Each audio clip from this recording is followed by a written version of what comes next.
अच्छा देखें, कहता है इसमें कि find the angle between two forces. आपने दो फोर्सेस के दरमियान एंगल फाइंड करना है।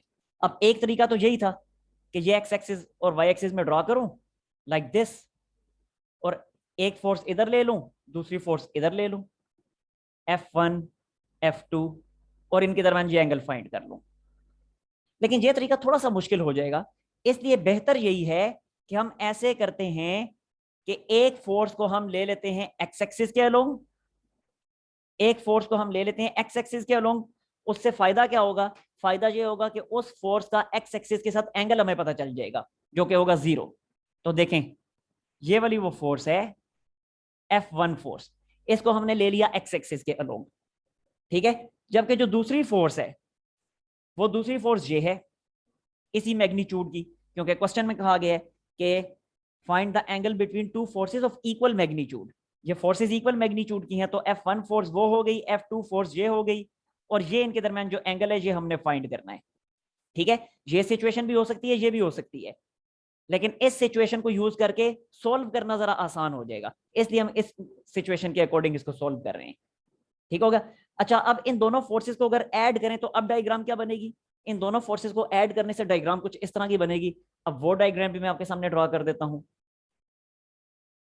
Again this is X axis, this is Y axis, और ये है जी फोर्स F1, और हमने क्योंकि ऐड करना है इनको, क्योंकि क्वेश्चन में हमें कहा गया है कि magnitude of their resultant is equal to magnitude of either of these forces, कि रिजल्टेंट का जो मैग्नीट्यूड है वो इन दोनों फोर्सेस में से किसी एक के मैग्नीट्यूड के इक्वल है।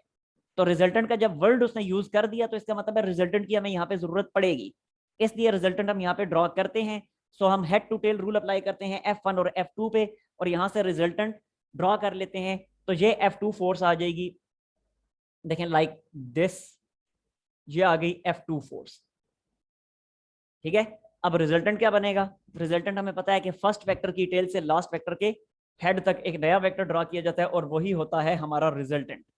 So this is our resultant, ये जो रेड कलर में मैंने ड्रॉ कर दिया, और इस रिजल्टेंट को नाम दे देते हैं आर का, ठीक हो गया। अच्छा, अब जरा देखिएगा, अब उसने कहा कि इस एक दफा फिर इसकी स्टेटमेंट गौर से पढ़ें और वो सारी इंफॉर्मेशन यहाँ पे लिख दें कि जो इंफॉर्मेशन क्वेश्चन में गिवन है। कहते हैं find the angle between two forces, आपने एंगल फाइंड करना है, सो ये लिख दिया थीटा, ये हमने करना है find. Find the angle between two forces of equal magnitude, यानी F1 और F2 का मैग्नीट्यूड इक्वल है, सो ये मैंने लिख दिया F1 का magnitude is equal to F2 का मैग्नीट्यूड। मजीद आगे क्या कहते हैं? when the magnitude of their resultant is equal to magnitude of either of these forces, कि ये रिजल्टेंट का जो मैग्नीट्यूड है इन्हीं दोनों में से किसी एक फोर्स के इक्वल है। सो ये मैंने लिख दिया कि रिजल्टेंट का मैग्नीट्यूड इन दोनों के इक्वल है। क्यों दोनों के इक्वल है अभी बता चुका हूं, क्योंकि दोनों आपस में जब इक्वल है और रिजल्टेंट किसी एक के इक्वल हमें बताया जा रहा है, तो उसका मतलब है कि रिजल्टेंट इन दोनों के इक्वल हो गया, ठीक हो गया जी। अच्छा, अब जरा देखिए, वंस अगेन हमें पता है कि अगर हम रिजल्टेंट तक पहुंचना चाहते हैं, हालांकि रिजल्टेंट हमने फाइंड नहीं करना है यहाँ पे, लेकिन रिजल्टेंट की मदद से एंगल जरूर फाइंड करना है। तो एक दफा फिर रिजल्टेंट तक अगर हम पहुंचना चाहते हैं तो मुझे बताएं कि क्या ऐसे नहीं लिखा जाएगा, रिजल्टेंट का magnitude will be equal to resultant के एक्स कंपोनेंट का स्क्वायर प्लस रिजल्टेंट के वाई कंपोनेंट का स्क्वायर। और जब ये लिखना है तो इसके लिए फिर हमें रिजल्टेंट का एक्स और वाई कंपोनेंट पता होना जरूरी है। तो रिजल्टेंट का एक्स कंपोनेंट किसके इक्वल होगा? फोर्स F1 का x component plus force F2 का एक्स कंपोनेंट। सो ये लिखा फोर्स F1 का x component plus force F2 का एक्स कंपोनेंट। इसी तरह अगर रिजल्टेंट के वाई कंपोनेंट की बात करें, तो रिजल्टेंट का जो वाई कंपोनेंट होगा वो क्या होगा? फोर्स F2 का Y component, sorry force F1 का Y component plus force F2 का वाई कंपोनेंट, ठीक है। तो इस फॉर्मूला को यूज करने के लिए ये आर एक्स और आर वाई हमें फाइंड करने हैं, जबकि R X R Y find करने के लिए F1x F2x F1y F2y ये फाइंड करने बहुत जरूरी है, ठीक हो गया जी। अच्छा, अब जरा देखें, हम कहते हैं फोर्स F1 का एक्स कंपोनेंट जो कि पहले हमने फाइंड करना है, फोर्स F1 के एक्स कंपोनेंट के लिए हम कहेंगे F1x is equal to F1 cos of what, जी बताएं, cos of what? 0 degree. 0 degree, क्योंकि F1 है ही एक्स एक्सिस के अलोंग, तो एंगल उसका एक्स एक्सिस के साथ 0 बनेगा, और cos 0 हमें पता है 1 के इक्वल होते हैं। सो ये लिखा F1 into 1 and that will be equal to F1। ठीक हो गया जी। अच्छा, इसी तरह F1 का y कंपोनेंट भी पहले यहाँ पे फाइंड कर लेते हैं। F1 का y कंपोनेंट क्या होगा, क्योंकि यहाँ पे जरूरत पड़ना है ना, तो फाइंड कर लेते हैं। तो अब ये बनेगा F1 साइन ऑफ 0, और साइन 0 0 होता है, ये ऑलरेडी हमें पता है। तो ये लिखा F1 into 0 and that will be equal to 0। ठीक हो गया जी। अब F2 की तरफ आते हैं। अब F2 का एंगल हमें कोई नहीं पता, F2 के एंगल के बारे में हमें किसी भी किस्म की कोई इंफॉर्मेशन नहीं है। अलबत्ता जरा गौर से देखिएगा, F2 का एक्स एक्सिस के साथ जो एंगल है वो यहां पे हम कह चुके हैं कि इस एंगल को हम थीटा का नाम दे रहे हैं। साथ ही साथ मुझे यह बताएं कि F2 और F1 के दरमियान कौन सा एंगल होगा? थीटा। थीटा ही होगा, बिल्कुल ठीक है, क्योंकि जाहिर है F2 का जब एक्स एक्सिस के साथ एंगल थीटा है और F1 भी एक्स एक्सिस के अलोंग है, तो F2 का F1 के साथ भी तो एंगल थीटा ही हुआ ना। ठीक हो गया। तो बेसिकली यही थीटा एंगल हमने फाइंड करना है। सो अब जब मैं लिखूंगा F2 का एक्स कंपोनेंट, तो F2 के एक्स कंपोनेंट के लिए फिर मैं लिखूंगा F2 cos ऑफ थीटा, जो जिसकी वैल्यू अभी मुझे नहीं पता, सो इसको मैं एज इट इज छोड़ दूंगा। बिल्कुल ऐसे ही F2 के y कंपोनेंट की अगर बात की जाए, तो उसके लिए क्या लिखा जाएगा? उसके लिए लिखा जाएगा F2 साइन ऑफ थीटा। ठीक हो गया। अब जरा देखें, F1x F1y F2x F2y, यानी ये चारों वैल्यूज जो इधर हमें जरूरत पड़नी है वो चारों ही हम फाइंड कर चुके हैं। तो अब हम फिर Rx और Ry फाइंड कर लेते हैं। सो ये देखें, अब मैं फाइंड करता हूं Rx यानी रिजल्टेंट का x कंपोनेंट। तो रिजल्टेंट के x कंपोनेंट का मैग्नीट्यूड क्या बनेगा? F1x plus F2x। सो F1x क्या आया था? वो था F1, आगे प्लस का साइन, और प्लस के साइन के बाद F2x। तो क्या आया F2x? F2x आया F2 cos थीटा। सो ये मैंने लिख दिया F2 cos ऑफ थीटा। इसी तरह अब रिजल्टेंट का y कंपोनेंट भी हमें चाहिए, सो ये लिखा रिजल्टेंट का y कंपोनेंट, और वो क्या होगा? रिजल्टेंट का y component F1y plus F2y। F1y हमारे पास आया था 0, F2y आया F2 साइन थीटा। सो ये लिखा 0 plus F2 sine theta, 0 plus F2 sine theta, जो कि बनेगा F2 sine theta, F2 sine theta. ठीक हो गया। यहाँ पे मेरा ख्याल है शायद आपको नजर ना आ रहा हो, नीचे लिख देता हूं। तो ये लिखा this is equal to F2 sine of theta. तो देखें Rx Ry दोनों फाइंड कर लिए, अब इस फॉर्मूले में पुट करें। तो जब हम इस फॉर्मूले में इसको पुट करेंगे तो ये क्या बनेगा? ये बनेगा now R is equal to Rx² plus Ry²। पहले फॉर्मूला लिखा मैंने एज इट इज, और अगले स्टेप में Rx की जगह क्या लिखूंगा? F1 plus F2 cos theta. सो ये लिखा मैंने F1 plus F2 cos of theta, और Rx का स्क्वायर था ना, तो ये आ गया सारे का स्क्वायर। ठीक हो गया जी। और इसके बाद मजीद देखें Ry क्या है? Ry आया F2 साइन थीटा, तो प्लस के साइन के बाद लिख दिया F2 साइन ऑफ थीटा, और ये आ जाएगा इस सारे का square inside the square root, inside the square root. आगे समझ बात की। लेकिन साथ ही साथ शुरू में हमें बता दिया गया था कि इन सब के मैग्नीट्यूड्स इक्वल हैं, F1 के, F2 के, R के, यानी रिजल्टेंट वेक्टर, इन सब के मैग्नीट्यूड्स आपस में इक्वल हैं। सो अगले स्टेप में मैं ऐसे करता हूं कि चलें अभी इसको मैं R ही रहने देता हूं।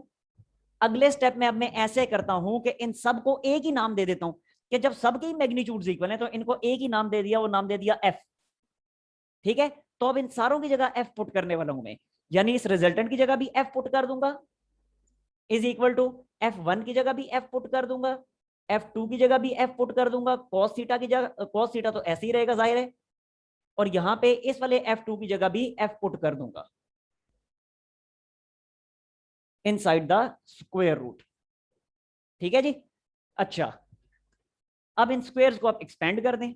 जब एक्सपेंड करेंगे तो क्या बनेगा? ये बनेगा F इज इक्वल टू, इस स्क्वायर को एक्सपेंड करें a plus B whole square के फॉर्मूला के मुताबिक, तो बनेगा F² plus F cos theta का होल स्क्वायर क्या बनेगा, ये बनेगा F square cos square theta, आगे प्लस का साइन, फिर इसका स्क्वायर क्या बनेगा, ये बनेगा F square sine square theta, F square sine square theta inside the square root. और अगले स्टेप में एफ इज इक्वल टू, देखें ये एफ स्क्वायर में ऐसे ही लिखा रहने देता हूं, जबकि ये एफ स्क्वायर कोस स्क्वायर और एफ स्क्वायर साइन स्क्वायर, इन दोनों में से मैं एफ स्क्वायर को कॉमन ले लेता हूं, ये चीज मैं कह रहा हूं। देखें ये वाला और ये वाला, इन दोनों में से एफ स्क्वायर अगर मैं कॉमन ले लेता हूं तो आगे ब्रैकेट में क्या बचेगा, ब्रैकेट में बचेगा sine square plus cos square. So ये लिखा sine square plus cos square theta inside the square root. और आपको पता है sine square plus cos square 10th class की मैथ में आपने पढ़ ली है, ये 1 के इक्वल होता है। सो अगले स्टेप में ये लिखा F is equal to F square plus F square into, एक मिनट, एक छोटी सी मिस्टेक मैंने कर दी है, वो मिस्टेक आप लोगों ने भी मुझे नहीं बताई कि जब मैंने स्क्वायर इसका एक्सपेंड किया, स्क्वायर एक्सपेंड गलत जी किया है। इसका जब मैंने स्क्वायर एक्सपेंड किया तो वो साथ एक और टर्म भी तो आनी थी, वो आनी थी 2f f cos थीटा। जरा पहले मैंने इसका स्क्वायर एक्सपेंड करके, जब मैं इसका स्क्वायर एक्सपेंड करूंगा तो फर्स्ट टर्म का स्क्वायर ये आया, सेकंड टर्म का स्क्वायर ये आया, और उसके बाद होना था 2 फर्स्ट टर्म सेकंड टर्म, यानी 2 multiply f into f cos theta, वो मैंने लिखा ही नहीं है तो यहां लिख देता हूं अब फिर 2f f cos थीटा, जो कि बनेगा 2f स्क्वायर cos थीटा। ठीक है जी, अब यहां भी मैं लिख देता हूं उस टर्म को, फिर ये मैंने लिखा जी 2f square cos of theta. ठीक है, अच्छा अब ये f स्क्वायर ऐसे ही लिखा, ये f स्क्वायर इंटू 1 ऐसे ही लिखा, जबकि ये 2f स्क्वायर कॉस थीटा ऐसे ही लिख दिया, 2f स्क्वायर कॉस थीटा मैंने लिख दिया as it is inside the square root. अब अगले स्टेप में क्या करना है, अब अगले स्टेप में हमने करना है स्क्वायर को एक्सपेंड। ठीक है, उससे पहले अब स्पेस मेरे पास खत्म हो चुकी है, इसका स्क्रीनशॉट लें जल्दी से, आगे फिर करके दिखाता हूं मैं, ऑलमोस्ट खत्म हो ही चुका है, बस जल्दी जल्दी जल्दी, हरी अप। सर हो गया। अच्छा बाकियों को भी लेने देना जी, हो गया। यस सर हो गया है। ओके, इसे मैं फिर साफ कर रहा हूँ इस साइड से।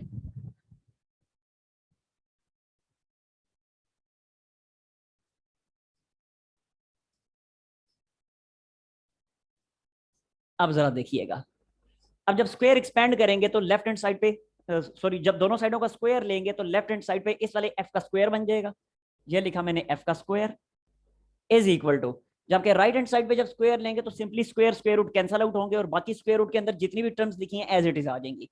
तो ये लिखा f square plus f square plus 2f square cos of theta.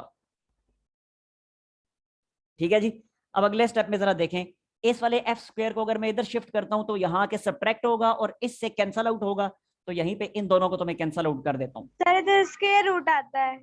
ओफो, स्क्वायर रूट नहीं ना आता, मैं बता रहा हूँ ना, इस इक्वेशन में दोनों साइडों का स्क्वायर मैंने ले लिया, तो जब स्क्वायर ले लिया तो इस वाले f का बन गया स्क्वायर, जबकि राइट हैंड साइड पे स्क्वायर स्क्वायर रूट कैंसिल हो गए तो बाकी जो बचा वो लिख दिया। Yes sir. आगे समझ। अच्छा अब जरा देखें, इस वाले एफ स्क्वायर को इधर शिफ्ट करूंगा तो बनेगा minus F square is equal to 2f square cos of theta. Once again J वाला एफ स्क्वायर यहाँ आके डिवाइड होगा तो इस वाले एफ स्क्वायर से कैंसिल हो जाएगा, तो कैंसिल आउट कर देता हूं, बाकी क्या बचा, बाकी बचा -1 is equal to 2 cos theta, और 2 इधर जब डिवाइड होगा तो बनेगा -1/2 is equal to cos theta, और थीटा ही हमने फाइंड करना है तो थीटा क्या बनेगा, वो बनेगा कॉस इनवर्स ऑफ -1/2, और अब ये कैलकुलेटर से भी आप फाइंड कर लें बेशक, ये बनेगा 120 degree and that is our required angle. जी अब मुझे बताएं कोई इशू इसमें, यस एनी प्रॉब्लम, स्क्रीनशॉट भी ले लें और अगर कोई मसला नो सर क्लियर है। ओके चलें फिर, अब इससे रिलेटेड मैं एक दो क्वेश्चन सेंड कर दूंगा ग्रुप में, वो आप लोगों ने करने हैं और लाजमी करने हैं, अब कल इतवार भी है तो कोई, ताकि जो प्रीवियस कॉन्सेप्ट सारे के सारे एक दफ़ा रिवाइज हो जाएं। ठीक है, कोई ज़्यादा लंबा चौड़ा काम नहीं होगा, थोड़ा सा ही होगा लेकिन करना है आप लोगों ने, बाकी फिर इंशाल्लाह